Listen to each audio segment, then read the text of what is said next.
ఈరోజు ప్రేమ వ్యామోహంలో పడిపోయి ఒక లోక ఆశ, లోక కోరికనే లోక కోరికనే ప్రేమ అన్నటువంటి ఒక మాయలో పడిపోయి ఎంతోమంది ప్రాణాలు కోల్పోయిన వాళ్ళు లేరా?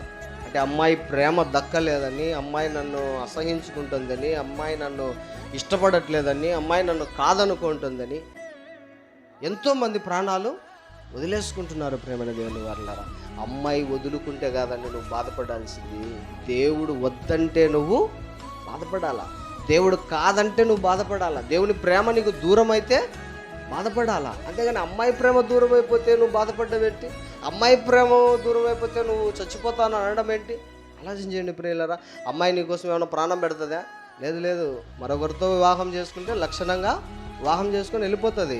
కానీ దేవుడు నిన్ను పోగొట్టుకోవాలి అని అనుకోవడం లేదు. ప్రేమైన దేవుని వల్ల దేవుడికి నువ్వు కావాలా, నీ ప్రేమ కావాలా, నువ్వు చేసేటువంటి సేవ కావాలా, నువ్వు చేసేటువంటి ఆయన కోసం బ్రతికేటువంటి బ్రతుకు కావాలా, ఆయన కోసం జీవించి నీ జీవితాన్ని ఆయనకి ఇవ్వాలని ఆయన కోరుకుంటున్నాడు. అంతేగాని ఏదో లోక సంబంధమైనటువంటి ప్రేమల కోసం దేవుని ప్రేమను దూరము చేసుకోకూడదు. ప్రేమైన దేవుడు